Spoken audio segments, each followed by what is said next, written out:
And we're back for another episode of Startup Hustle, a podcast for entrepreneurs by entrepreneurs.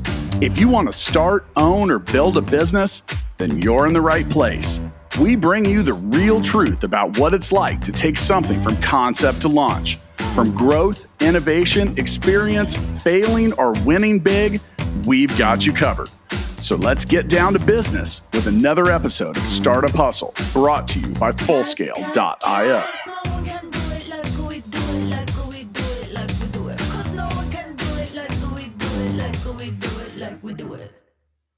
All right, friends, thank you for joining us for yet another episode of the Startup Hustle podcast.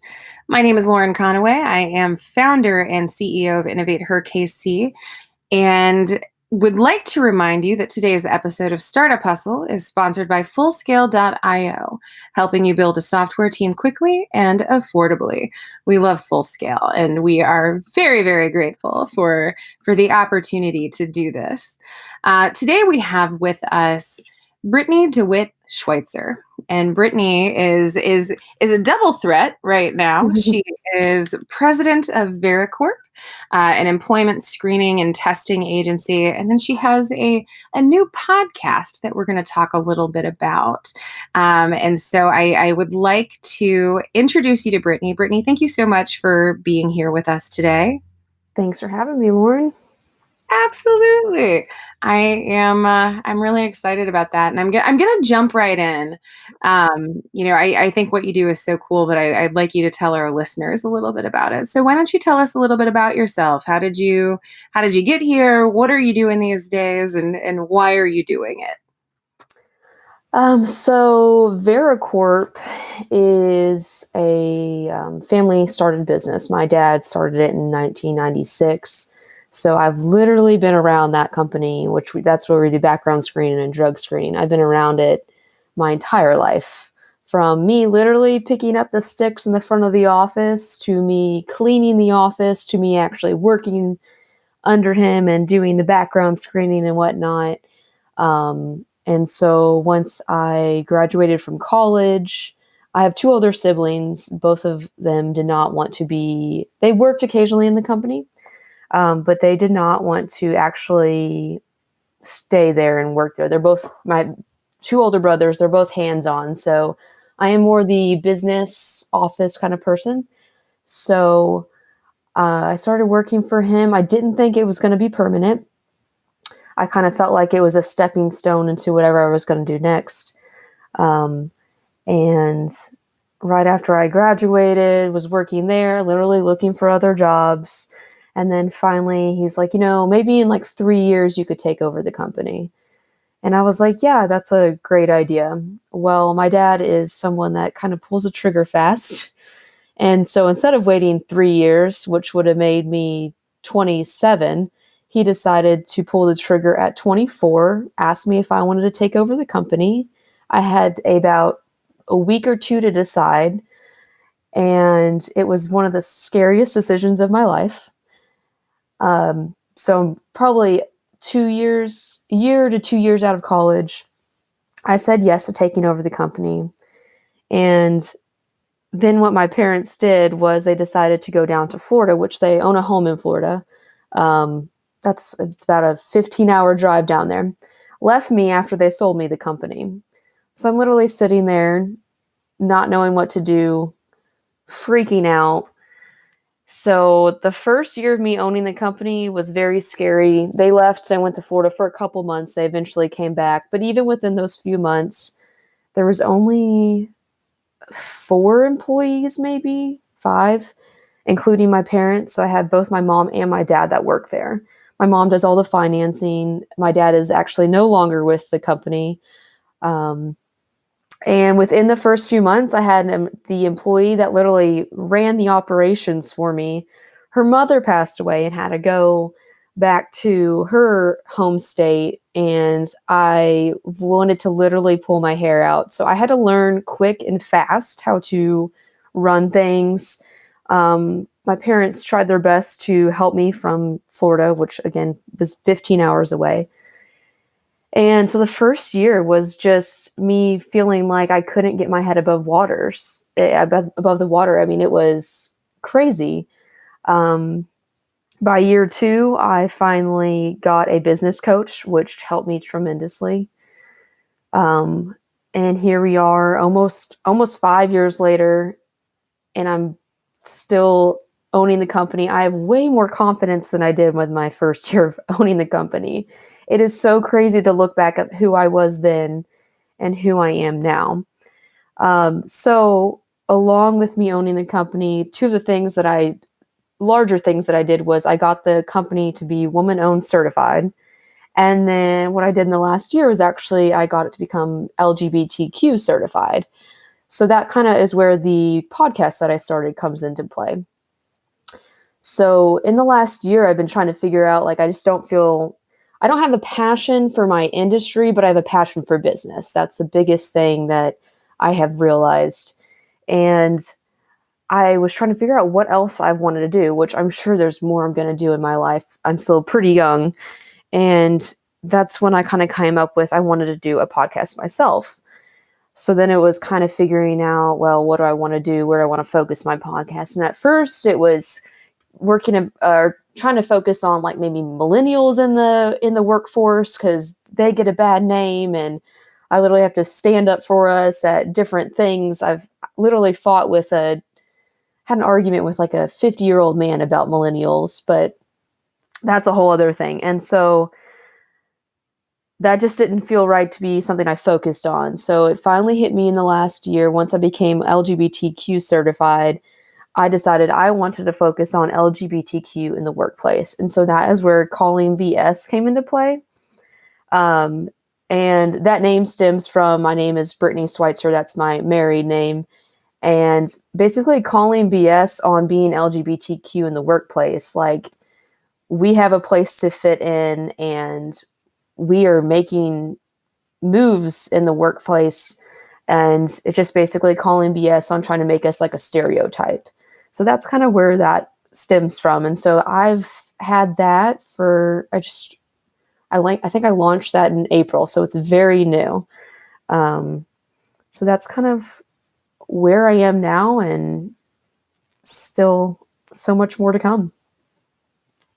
That is amazing. And I love hearing about your journey, because I think that you experienced something that so many entrepreneurs and so many business owners experience, where, in the beginning, part of that journey is being unsure and really not knowing what you're doing, trying to put a good, competent face on it. And, you talked a little bit about how you have kind of come to self-confidence over the course of time, and that, get it by getting a business coach and by, getting experience. I'm sure just, the day-to-day grind going through it has helped you to find that self-confidence.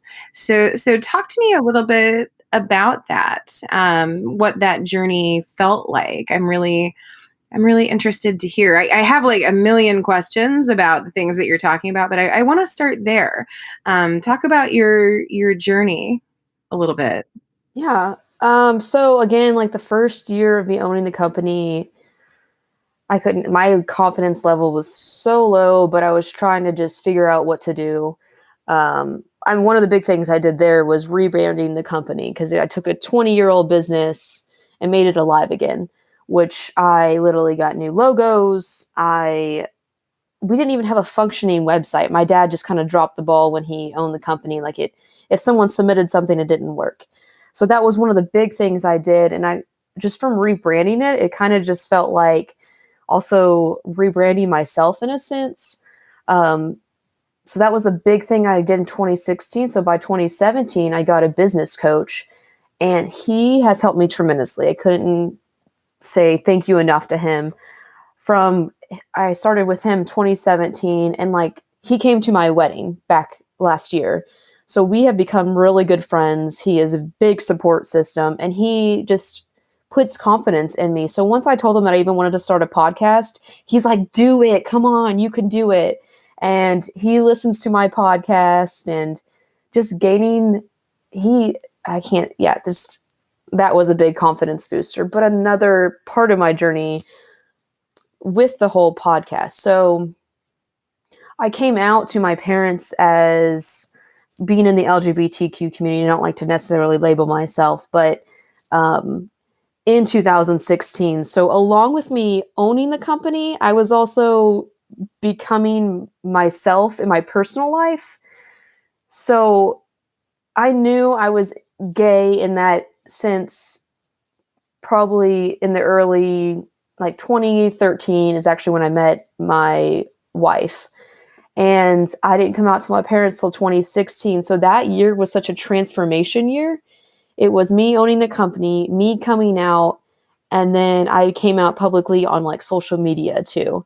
So it was just such a journey with trying to own a company and then just become more of myself in my personal life. And I can, yeah, just the journey of being more confident. Even my wife helps me in my confidence. She makes sure that I speak up when I need to, because even the dynamic with my dad, him and I are actually very similar. When I first started working for him, I was terrified of him. And so were all the employees. And because he just has the way that he comes off, he's very intimidating. And I've learned over the years, I'm actually very similar to him. So I have learned also to watch what I say to people, and my tone is the biggest thing. It's how I talk to my employees, because I don't want them terrified of me. So that's also been, I wasn't like that in the beginning of the whole of owning the company, but now I'm definitely more like my dad. I'm more confident in the decisions that I make and everything, and am more cautious of how I'm saying things as well, and can talk to my dad in a certain sense. So it's just been gaining that confidence and being more like my dad has been a very almost, I guess, coming of age moment too. Because like I said, I was in my early 20s when I took over, and now I'm in my late 20s, about to be 30. And it was 20s are an interesting time, to say the least. Yeah.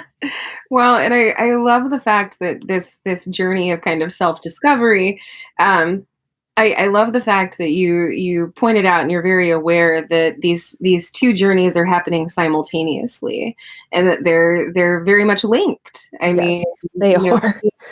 more confident in yourself as an LGBTQ woman, and being confident in yourself as a business leader. Those things are happening at the same time. And the fact that you're aware of that is it's super cool. I mean, gosh, I wish that when I was your age that I had my stuff together that much. So that's awesome. So I do want to ask you, when you took over this company, clearly, your dad was a business leader, and he's had a profound effect on you and how you act as a business leader. Did you get pushback when you came in and you started to, like, you were young, you came in and you were making these changes like rebranding and all of that? Did you get pushback from the current employees, team members, customers, the people around you? Not so much the customers. Since what we do is basically virtual, it's background screening and drug screening. People order stuff online, and they don't necessarily see me unless I go out, and it's local people. But we have clients across the whole nation. Now, the employees, that's kind of a different story. One of them definitely gave a lot of pushback. She runs our operations, and she still does to this day. And I think she made a lot more decisions within the operations, kind of without having to ask my dad, because he just let her kind of do it. And I kind of flipped the switch, and it's like, you still have to pass things through me before you're allowed to do that. But that was definitely something we had to learn together over the years. And just to throw it in there, so like I said, it's a family-owned business. It's also a family-style business. That operations manager that I still work with today, she was actually she is the mother of someone I went to grade school with, and she was a kindergarten aide when I was there. So I have known her also almost all my life. And her son also works there. So it was kind of like the dynamic of, okay, Britany is not a child anymore that I used to watch. She's now my boss. So for her, I think that's what was so hard, because she kind of had to switch her thinking of, it wasn't just a new boss coming in, it was someone that she watched grow up. So that dynamic was hard, but I would say we've gotten it together now, and we definitely work together. She still asks me things, and she's definitely one of the best employees that I probably have. But it was challenging for sure. But everyone else, like I said, her son works for me. He's the same age. Whoever's the boss is the boss for him. He doesn't care. It's like, okay, you're the boss. Let me ask you these questions. And then I had a sales team member who is actually, again, family style, is my dad's cousin. And she really had no problem with it either. And to this day, she continues to thank me for the changes that I'm making within the company, because my dad I think he was getting tired of owning the company. He owned it for 20 years, and he was just kind of ready to let it go. So he wasn't making the changes that he needed to within the company. So she's thanked me a lot. Like I said, I've rebranded. I've done a bunch of things to try to make the company more well-known than it was before. So yeah, it was challenging with one, but everybody else gave me the respect and everything that I would say I deserved. So. Well, good for you.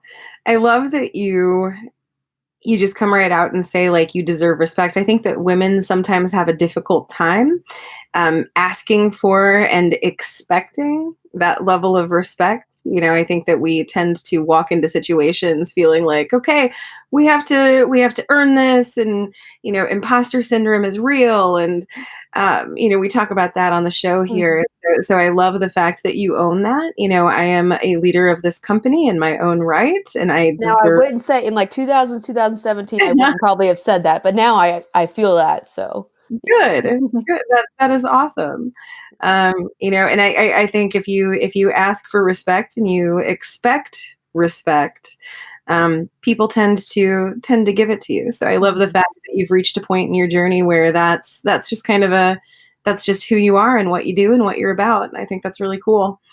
So tell me this. We're talking about change management, basically. Like, how do you come into an established organization and change things, and you're the new face of the company, and I love that you have made that a part of your journey and your path. But what advice would you give to other business owners who are dealing with something similar? If you could give them one piece of advice, what would that be?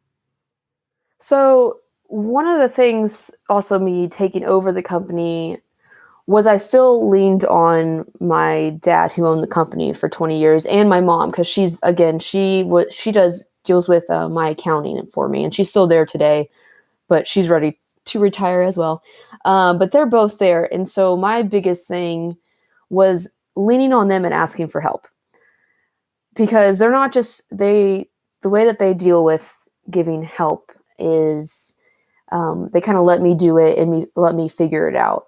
And that was one of the things, when I didn't know something, I had to go ask them for help. So don't be afraid to ask for help. And that's another reason why I got a business coach, is you need help and some guidance in some way. And it's okay to ask for help. And I think that's one of the things that women also struggle with. They try to put everything on their shoulders and they try to just run right through and try to make things their own. And sometimes they drown with things because of that. So don't be afraid to ask for help, because everyone needs help. It's so true. It's so true. I have to tell you, like, it's kind of killing me a little bit that you are as young, as youthful as you are. Because I remember being in my late 20s, and man, I was a mess. And it seems like you've got your shit together. And I enjoy that. And I always joke about it. I'm like, I'm in my late 20s, but I honestly feel like I'm in my 40s. And I wouldn't feel like that if I didn't end up owning the company so young. And I think that's why, because I'm watching a lot of my friends now, and they're still like trying to figure out what they're doing with their lives and what's their career. And I'm like, I already got it kind of figured out. So it's definitely different. I definitely feel older than I am just from the position that I'm in for work. Well, you wear it well. So congratulations. Thank you. Excited for you. Also a little jealous because I think, if I'm where I'm at right now, imagine how cool I could have been had I had my stuff together as much as you do. So expect great things from you. So I want to talk to you a little bit about this podcast. And I think it is so cool that you are creating a platform and giving space and voice to people who sometimes don't get space and voice. So talk to me a little bit about that. You've got this podcast that focuses on the LGBTQIA community, and I just want to hear a little bit more about your thinking behind starting it, and what are some of the things that you're hearing and talking about with this community that you serve? So, like I said, me coming up with that topic and me publicly talking about LGBTQ was hard for me.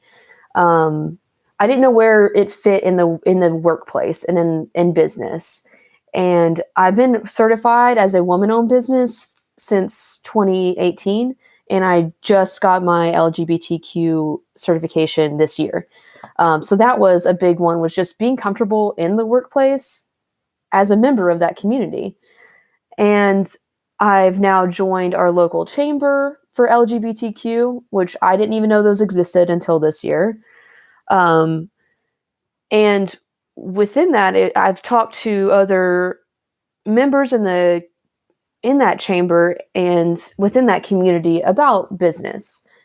So my focus is talking about even coming out within the workplace, if there's discrimination in the workplace, and just fitting in general in the workplace. So, I know some trans people. There's a lady that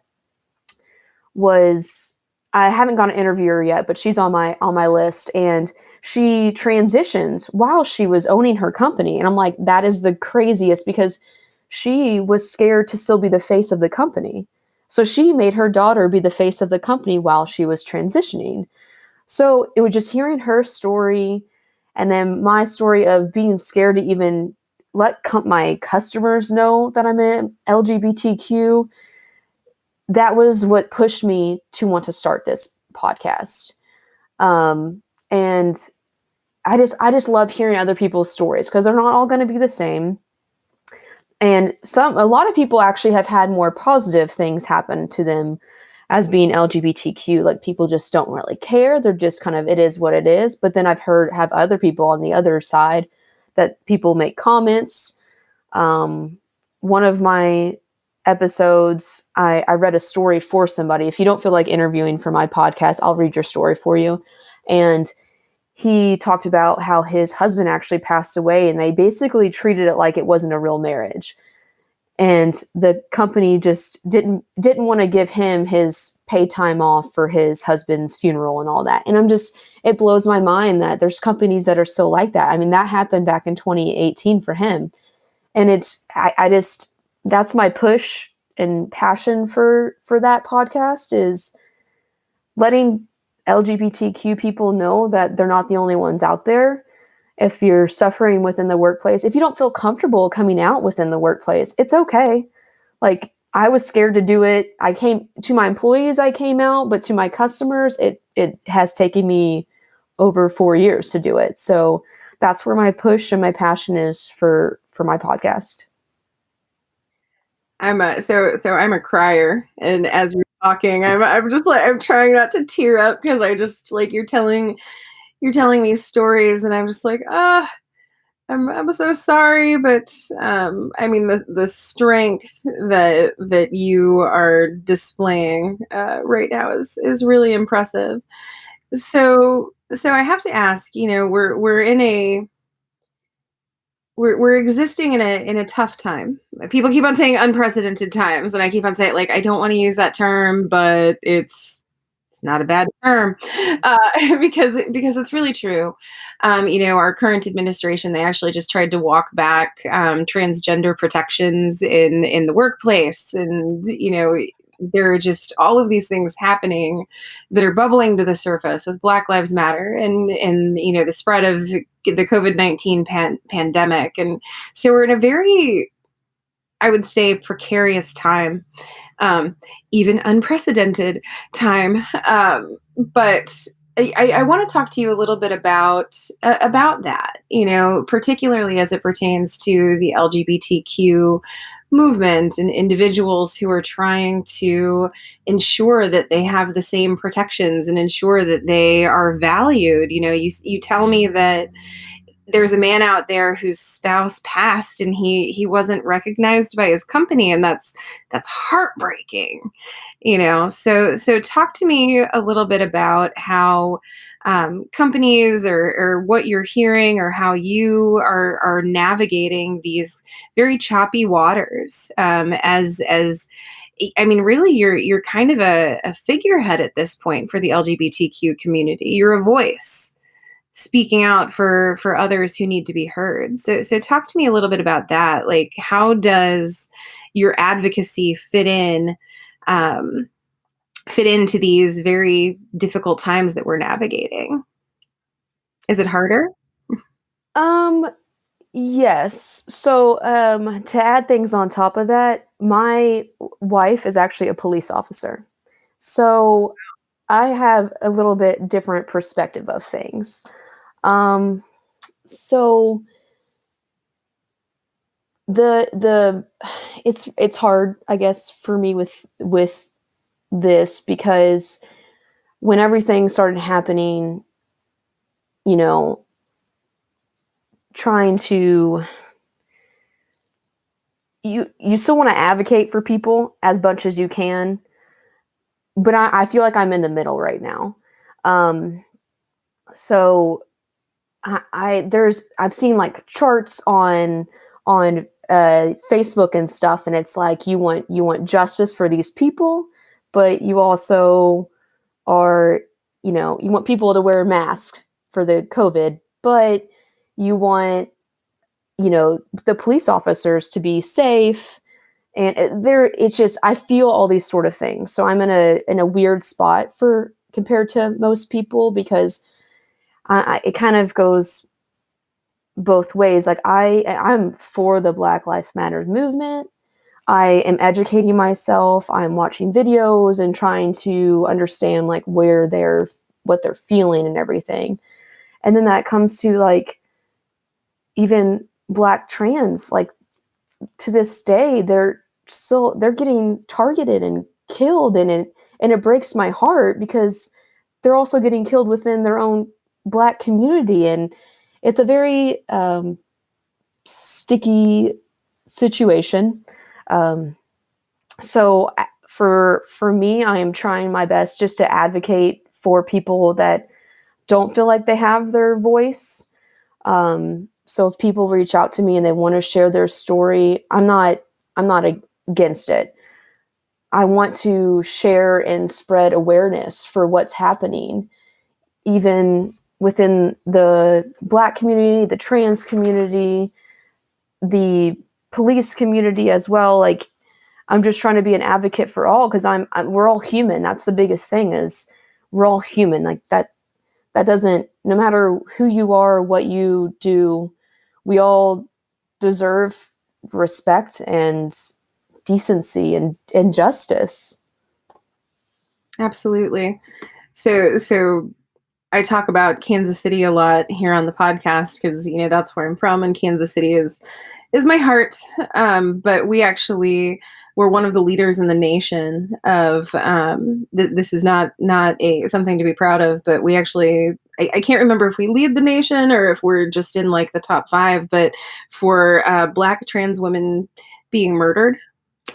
And that's a really scary thing, because you look around at the people, like, you go to the store or whatever, and you look around, and sometimes I just wonder, like, I look at people and I'm like, are you one of those who doesn't understand the personhood of a transgender individual? Like, you just don't know.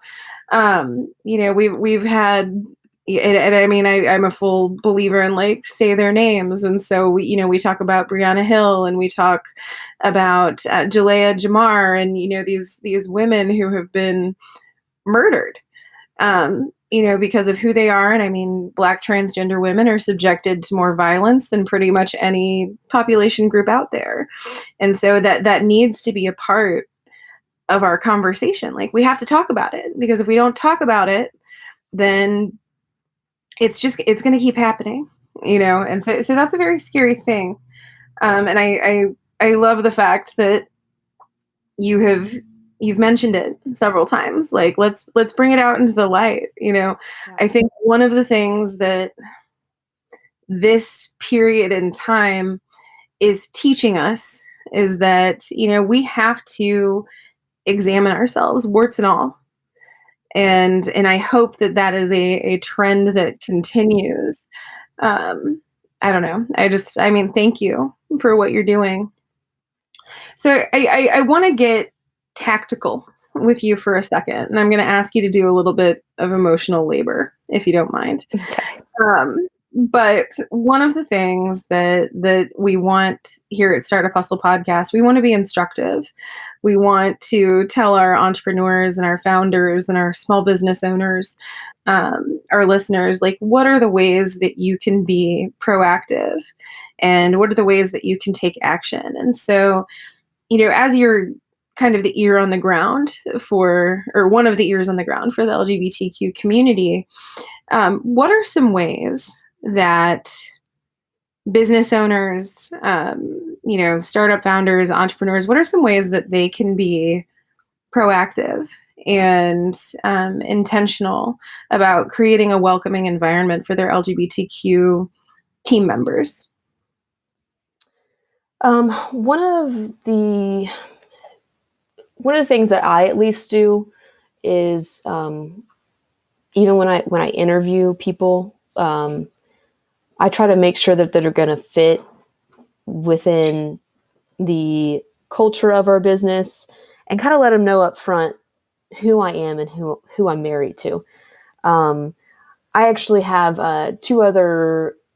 there's 10 of us all together in my company, and 2 other employees of mine are in the LGBTQ community. So I just try to let people know that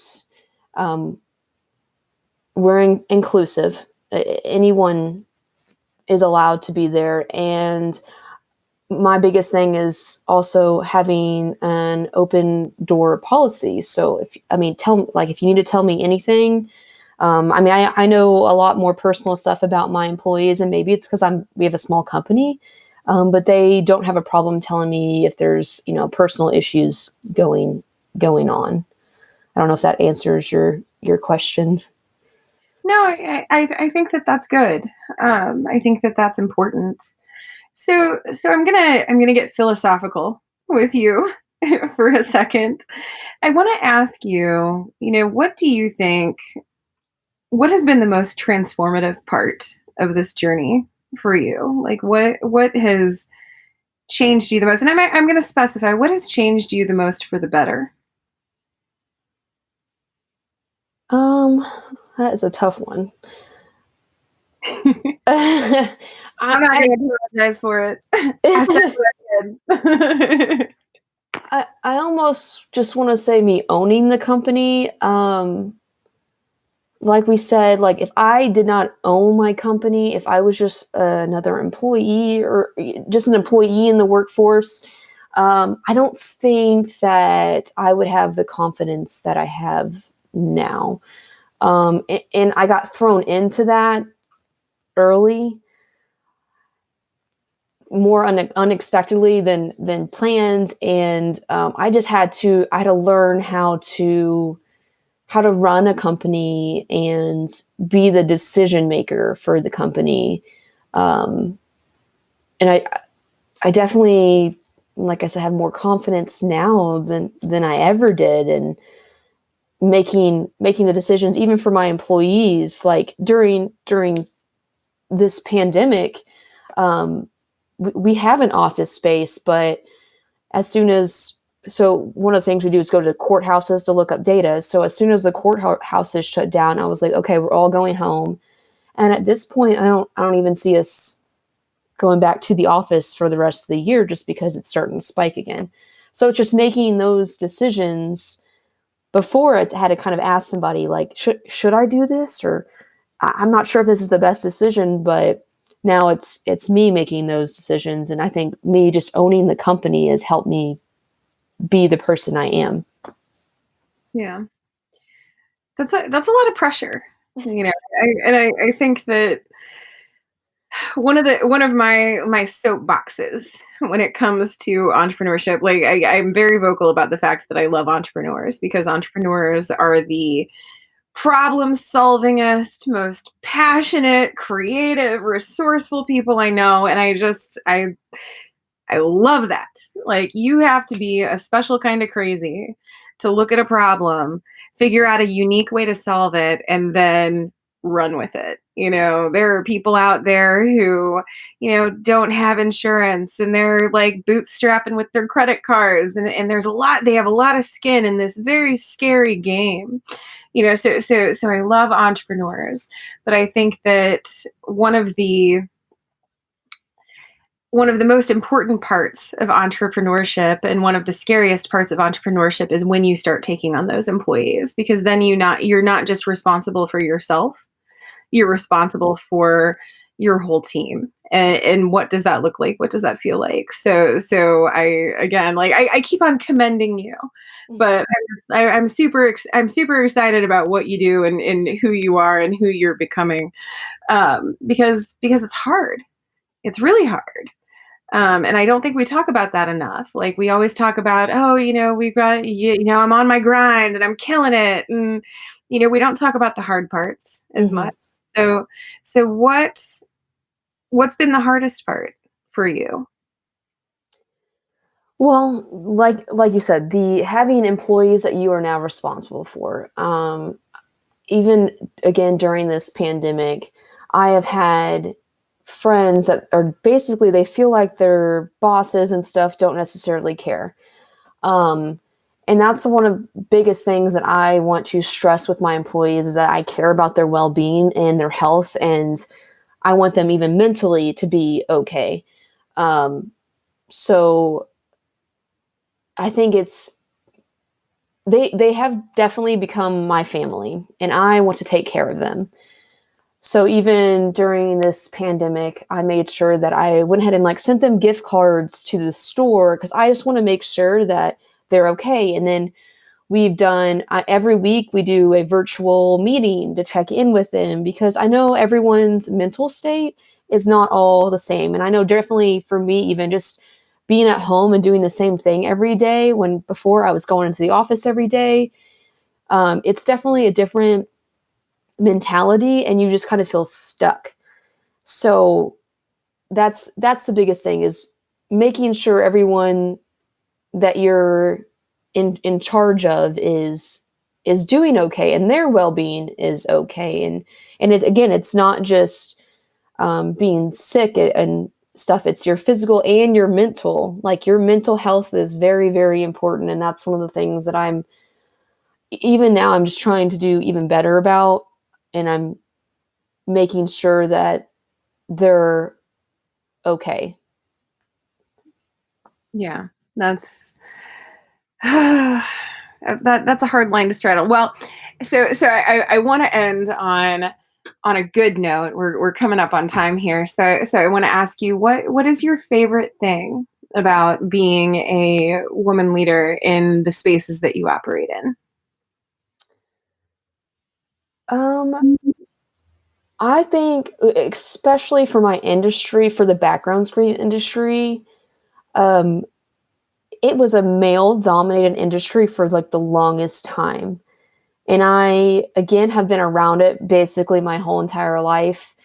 And I would say in the last few years, it is amazing to watch other women finally come into the industry, and we have like a more united front. So now I even have like vendors that I'm friends with and stuff like that. So I think just having other women in the industry has been one of my highlights, because again, it was male dominated, and you just don't feel like you fit in all the way with them. Right. So I have to tell you, so my background is in marketing and operations. Like that's what I've done. But the industries that I did it in were aerospace, IT, and automotive, which are three Oh pretty gosh. heavily male Male dominated. dominated. And I gotta tell you, like one of the reasons that I started InnovateHerKC was because I never wanted a woman to feel lonely, like I did sometimes, being the only woman at the management table. And and it wasn't always bad. Sometimes it was really cool to be able to lend a new perspective or a new voice to these organizations that I was in. Definitely dealt with some not so pleasant circumstances, but for the most part, it was an honor being able to use my voice to advocate for people um, who didn't have a seat at the table. And so I love that. So I'm going to go ahead and wrap it here, but I have a silly question for you. Are you ready? I hope so. Well, I'm going to give you an easy one because we've talked about some hard topics today, and we have covered a lot of ground We in this chat. I want to point that out. We've talked a lot about a lot of different stuff. So my silly question is, if you could eat one food for the rest of your life, what would it be? My wife actually always jokes about this. I, for some reason, always just crave quesadillas. So she will like make me homemade quesadillas quite often. So that's just one of my things is Well, and quesadillas. there's a lot of stuff that you could do with quesadillas. Oh Like yeah, we've done chicken, like you could have chicken, you could do different like themes and we managed to do like a pizza one night. Like ooh, there's just anything you can put on it. So yeah, quesadillas are definitely versatile. my go-to. Okay. So really it's just kind of anything in between two tortillas and you Oh just yeah. press. Okay. I love it. Well, Brittany, thank you so much for being here with us today and for talking to us and sharing your journey. It has been a true pleasure. Thank you so much for having me. Absolutely. And listeners, thank you for being with us here yet again for another episode of the Startup Hustle podcast. Once again, today's episode of Startup Hustle was sponsored by Fullscale.io. And please bear in mind, come and find us on Instagram at Startup Hustle Podcast or check out our YouTube channel. We would love to see you, and we hope to see you for our next show. Thanks so much.